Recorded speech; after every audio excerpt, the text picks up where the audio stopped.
Sensor বোর্ডকে সম্মান করে আমরা সিনেমাটা সেন্সর বোর্ডে দেখাই এবং বেশ কিছুদিন পর সিনেমাটা সেন্সর বোর্ড থেকে ব্যান করে দেওয়া হয়। লাকটা ভালো না তোমার, কারণ তুমি যে সিনেমা অভিনয় করো সেই সিনেমা সেন্সর বোর্ডে আটকে দেয়। তুমি সব ঝামেলার কন্টেন্টে কেন কাজ করো, যে কন্টেন্টগুলো নিয়ে মানুষের খুব ঝামেলা হয়? তো আমরা চেষ্টা করব যাতে পাইরেটেড কপি ভালো ভার্সন না দেখে আমরা প্রপার ইমেজের পারফেক্ট ইমেজের অরিজিনাল ভার্সন আইস্ট্রিম থেকে দেখি। সে রাফি তখন ছোট মানুষ, সেই সময় থেকে আমি রাফিকে চিনি। রাফি ভাইয়ের কাজ করা মানে হচ্ছে প্রতিটা সিনে একটা নতুন করে চ্যালেঞ্জ নেওয়া। এই সিনেমাটা সেন্সর করতে হবে, যদিও আমরা জানি ওটিটির কন্টেন্টে এখন পর্যন্ত সেন্সরশিপ লাগে না। যদি লাগে আমরা অবশ্যই সেন্সর করবো, আমরা আইনের প্রতি শ্রদ্ধাশীল, কিন্তু লাগে না আমরা তো সেভাবে রিলিজ করি। সিনেমা হলে সিনেমাতে আসলে সেন্সরশিপ লাগে, ওটিটি নাটক অথবা ইউটিউবের জন্য সেন্সর লাগে না। বাট হঠাৎ করে আমাদেরকে জানানো হয়, চিঠি আসে আমার কাছে আমার ঠিকানায়, যে এই ছবিটি মুক্তি দেওয়া যাবে না, এই ছবিটি সেন্সর করতে হবে। এটা একটা আপত্তিকর জিনিস, কারণ এটা কোনো আইনের যেহেতু আইন নাই সেন্সর হওয়ার। তারপর আমরা সেন্সর বোর্ডকে সম্মান করি, আমরা সিনেমাটা সেন্সর বোর্ডে দেখাই এবং বেশ কিছুদিন পর সিনেমাটা সেন্সর বোর্ড থেকে ব্যান করে দেওয়া হয়। তারপর আমরা আবার আপিল করি, অনেক দিনের যুদ্ধ, অনেক মানুষ চাচ্ছিল কন্টেন্টটা দেখার জন্য অনেক বছর।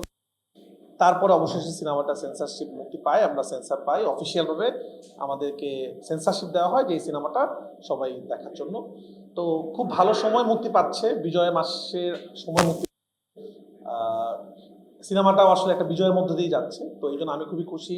প্লিজ আপনারা কোনো কেসের সাথে, পার্টিকুলার কোনো কেসের সাথে গল্পটাকে মিলাবেন না। এটা একটা ফিকশনাল কন্টেন্ট হিসাবে দেখবেন। আপনারা খেয়াল করে দেখবেন, এর আগে যতগুলো আমি বাস্তবধর্মী সিনেমা বানিয়েছি, আমি খুবই অনেস্ট এই বিষয়ে। আপনারা যদি পরাণ খেয়াল করেন, পরাণ কিন্তু রিয়েল স্টোরি থেকে ছিল। আমরা কিন্তু পোস্টারে লিখে দিয়েছি বাই টু স্টোরি, পরাণের স্টোরিতে ছিল। আমাদের যেই যেই স্টোরিগুলো ছিল এবং আমলনামাতেও ছিল ইন্সপায়ার বাই টু স্টোরি। যেই কন্টেন্টগুলো আমি সত্যি ঘটনা অবলম্বনে বানানোর চেষ্টা করেছি সেগুলো ফ্রাইডেতে ছিল যে ইন্সপায়ার বাই টু স্টোরি। আপনারা খেয়াল করবেন, তোমার সাথে প্রথম কাজ করছে, আমি খুবই খুশি আর আমি খুব ভাগ্যবান। সারা জীবন শুনছি তানজিকা বউ মানে খুব ভালো, এই প্রথম কাজ করলাম আর কি। এই প্রথম বা তুমি আমার জন্য কুফা। এখন এই প্রথম আজকে সবার সামনে আমার প্রশংসা করছে। এর আগে যতক্ষণ আমরা যেখানে ছিলাম ও আমার শুধু দুর্নাম করতে করতে হয়রান করে ফেলে। কারণ তুমি অনেক লম্বা, এটাই সমস্যা, তুমি খুঁজার কথা বলতে হয়। তো যেটা হলো, তানজিকা আপু খুব ভালো অভিনেত্রী, কিন্তু তুমি লাকটা ভালো না তোমার, কারণ তুমি যে সিনেমা অভিনয় করো সেই সিনেমা সেন্সর বোর্ডে আটকে দেয়।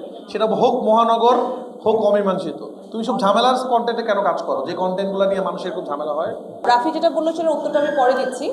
এই যে বললো একটু শর্ট, আমি লম্বা হয়েছে, আমাকে এটা উঁচু করে কথা বলতে হচ্ছে। এনিওয়ে, যে সাংবাদিকগুলো এখন সামনে আছেন, যাদের সাথে আমার এই লাস্ট 2 বছরে দেখা হয়েছে, প্রত্যেকে একটা প্রশ্ন আমাকে করেছেন যে অমীমাংসিত কবে রিলিজ হচ্ছে। ইচ অ্যান্ড এভরিবডি যাদের সাথে মোটামুটি কখনো কখনো দেখা হয়েছে। তো এই যে আজকে কন্টেন্টটা চলে আসলো, 2 বছর ব্যান করা একটা সিনেমা আজকে যে রিলিজ হচ্ছে, এই বিষয়টা আসলে আমাদের সবার জন্য ভীষণ বিস্ময়কর। যারা যারা আমরা কাজ করেছি, ইভেন আইসক্রিম ডিরেক্টর, প্রডিউসার, সবার কাছে এটা ভীষণ বিস্ময়কর একটা বিষয়। আমরা ভীষণ আপ্লুত, আনন্দিত যে আজকে আপনাদের সামনে আপনাদের সেই অমীমাংসিত সিনেমাটি আমরা একসাথে সবাই দেখব। তো আমরা চেষ্টা করব যাতে পাইরেটেড কপি ভালো ভার্সন না দেখে আমরা প্রপার ইমেজের পারফেক্ট ইমেজের অরিজিনাল ভার্সন আইস্ট্রিম থেকে দেখি। আর অমীমাংসিত নিয়ে যদি বলতে চাই, তো অনেক কথা বলতে হয়। এমন একটা সময়ে আমরা অমীমাংসিত নিয়ে কাজ করেছিলাম, গল্পটা শুনেই অনেক এক্সাইটেড ছিলাম। মানে এটা নিয়ে দ্বিতীয়বার বলতে হয়নি। যখন আমি এটা শুনেছি যে এরকম একটা গল্পে কাজ করতে হবে এবং ডিরেক্টর রায়হান রাফি, তখন তো দ্বিতীয়বার ভাবনার কোনো কারণই নাই, তো রাজি হয়ে গেলাম। এবং আমার সাথে ছিল তানজিকা। তো তানজিকা যেটা বললো, আমরা অনেক কষ্ট করেছি, আমরা অনেক কষ্ট করতে হয়েছে। সেই কষ্ট আমরা ভালোবেসে এবং আনন্দের সাথে করেছি, কারণ এমন একটা কন্টেন্টের সাথে থাকাও একটা সৌভাগ্যের বিষয়। আর আমি সবসময় যেটা বলি, রাফি যে কাজটা করে, যেটা স্ক্রিপ্টে থাকে, তার বাইরে গিয়েও ও বিভিন্ন সিকোয়েন্সে কারণ কিছু ম্যাজিক্যাল মোমেন্ট তৈরি করে ফেলে, যেটা বিয়ন্ড এক্সপেকটেশন। যখন রিলিজ হয় তখন দেখি যে না, এটা তো এইভাবে ভাবি নাই, কিন্তু এটা অন্যরকম কিছু হয়ে গেছে। তো I am grateful to Rafi যে রাফির এই কাজটাতে আমি থাকতে পেরেছি।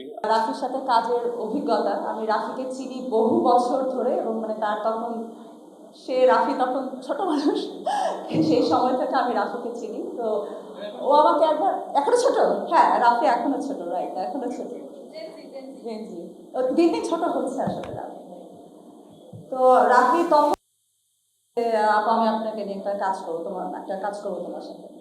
তো আমার ভালো লেগেছে এর মধ্যে রাফির কয়েকটা ছবি রিলিজ হয়েছে, কিন্তু সে সেটা মনে রেখেছে এবং আমার জন্য রাফি কল করেছে এবং আমাকে বললো যখন, তো আমি ছবির চাইতে আমার কাছে এই জিনিস হয়েছে যে ও যে সম্পর্কের জায়গা থেকে সে যে বলেছিল এবং সে কথাটা সে রেখেছে। So I am so grateful to Rafi and thank you so much.